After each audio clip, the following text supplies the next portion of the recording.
Well, your main man with the plan you can't stand is back. And boy, oh boy, he's looking like the modern day Miles Davis out here because he's feeling kind of fucking blue today.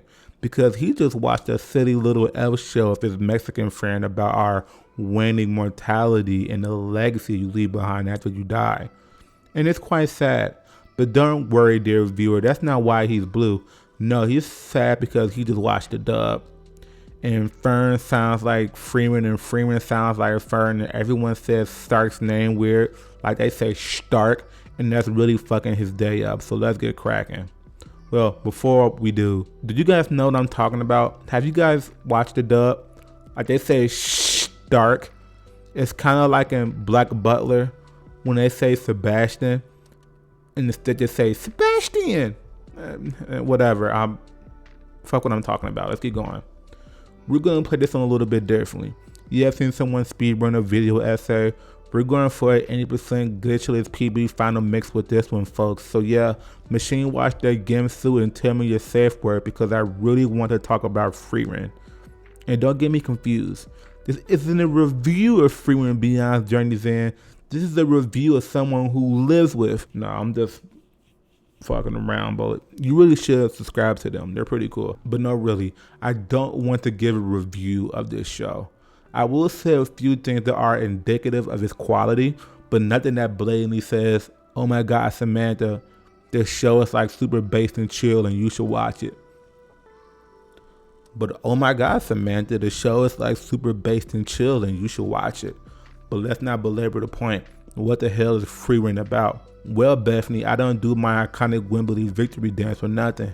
You gotta like, comment, and subscribe so we can keep this horse and pony show going. So Frieren, Beyond's Journey's End, is about Frieren, and she's going beyond a journey that ended. This video is gonna make negative money. So Frieren is about Frieren, a powerful mage who just returned from a 10-year journey with the heroes party to defeat the Demon King. And for most anime, this will be the crux of the show. The big good beats the big bad. We all hold hands and sing Kumbaya, my lord. But no, the show cares very little about that actually. We learn that Frieren is an elf. Yeah, I know, right? With those ears, it's a big M. Night Shyamalan twist right there. In any case, elves don't have the same lifespans as humans. They live thousands and thousands and thousands of years. So this incredibly long journey for the heroes party was about the length of that shower you take before you go to that job that you hate. The years fly by and we are introduced to the real big bad of the show. The passage of time. Despite not really aging herself, everyone around her does. Himmel, the hero, dies of old age. Eisen, the dwarf, ages to the point where he is weaker in battle.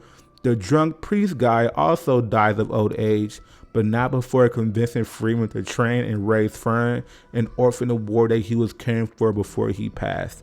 And since the hero's party's lives are trivial in length compared to that of Frieren's, she makes no attempt to get to know them really. The party develops a familial bond with each other, but to Frieren, this notion of building a bond with someone who, in her perspective, you just met is illogical. It just doesn't make any sense. You might be thinking, hey, that's pretty cold of her.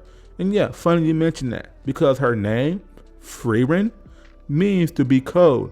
Get it? Because her personality isn't her being cold as a person, but her being cold towards others. Somebody tell Martin Scorsese that this is cinema, baby. Anywho, something changes in Frieren's outlook on life when Himmel dies, and she realizes that she never really knew him, and even worse, she never even tried to get to know him, the party, or all of humankind for that matter. And she's really hurt by this realization too. It turns out Himmel will just somebody that I used to know. So she sets out to grow her understanding of humans and to grow her understanding of those that consider her a friend.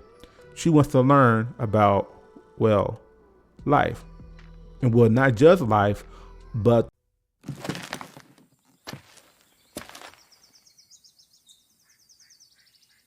that we will. And boy, I reckon this is where the show stands out because it's so different in its pacing and execution and just the way it chooses to lure you in. Long stretches of this show, just the first season, mind you, it's just Frieren and her new party just traveling from town to town, doing small jobs for the local villages.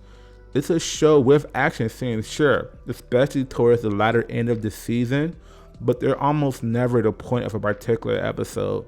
The big action scenes aren't important to Frieren and in turn shouldn't be important to us. And why should they be? In a world where everyone craves and desires power, what purpose would getting more power have for her? To this all-powerful mage. If Frieren's journey is one of understanding, then getting more power would mean nothing. She already knows power. She understands power. It's people she doesn't know. It's people she doesn't understand.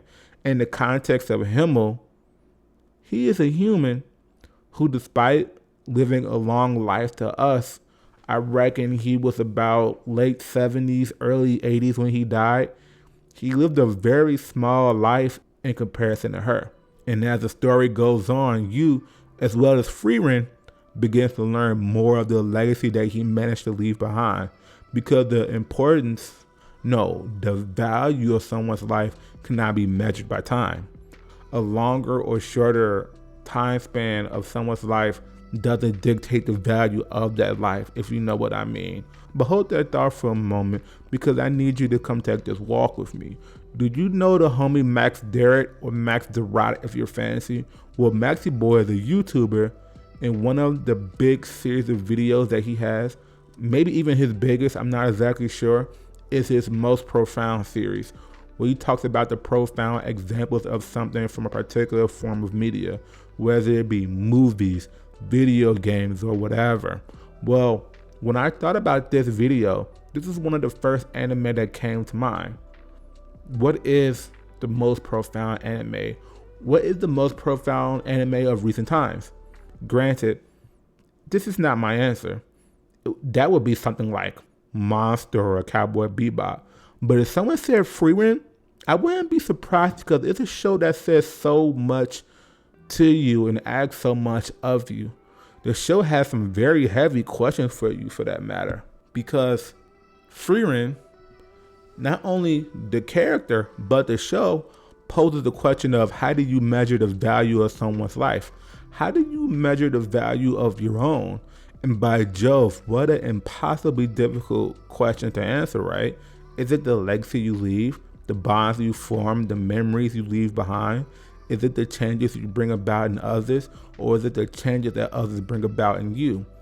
And this is where I think the show makes its most profound point, because it doesn't say it's one particular thing, because maybe one singular thing just isn't the answer. Maybe you can't measure it. Maybe you can't measure value. Maybe a life that lives is a life of value. Frieren learns that maybe there is no specific value to someone's life, and the concept of life itself, like the concept of life and living, is what needs to be valued. From the humans to the animals to the plant life. Life is value, brother. Everyone she meets has varying opinions on life and its value. Just look at the friends she's made in her time. Himmel cares about the legacy he leaves behind. Star cares about life and his sense of wanting to protect it. Heital, despite being fearful of his impending death, focuses on what comes after life and what he can do to reach that. Then you have characters like Fern, who what he values in life are the people who gave his life purpose. Fern was prepared to throw her life away, but instead chose to spend that life in dedication to those who she is loyal to, like Heital and Frieren. This show just has a lot to say, and it does a lot of that by the characters and showing what's important to them and the life that they lived. Frieren is kind of a weird show in a way. It's like a fantasy D&D style slice of life battle anime. It has the fights of My Hero and the exam arc of Naruto, but it's not My Hero or Naruto. It has big explosive beams and blasts like DBZ, and deals with the ideas of life and its purpose like Cowboy Bebop, but it's not Cowboy Bebop and it's not Dragon Ball Z. Even its cultural impact can't be overstated. A month ago, there was a guy attacking people with a knife in a Taiwan train station, and this young guy fought him off before he can hurt anyone. He didn't have to do that. He could have just left, and when asked by the news why did he do that, do you know what he said? Do you want to know what this guy fucking said? He said, it's what Himmel, the hero, would have done. Dog, there's no guy putting his finger in people's ass and going, well, that's what Kakashi would have done. No. Like, no. If anything, watch the show because of that. It kind of just adds to it, really. In any case, without spoiling too much of the show, that's Frieren, man. It's a show, if I were to boil it down to one thing, it's a show about the big questions of life, its meaning, its purpose, and where we as living beings stand in the grand scheme of things. And it's also a show about eating your favorite desserts and enjoying the things that you take interest in. A show about life and death. A show about buying gifts for your friends. Because life isn't just the big milestones and earth-shattering moments. It's also about the little insignificant things that only matter to you that most people won't really care about. Frieren, Beyond Journey's End, is a show about the big things. It's a show about the little things. But most importantly, truly, it's a show like no other because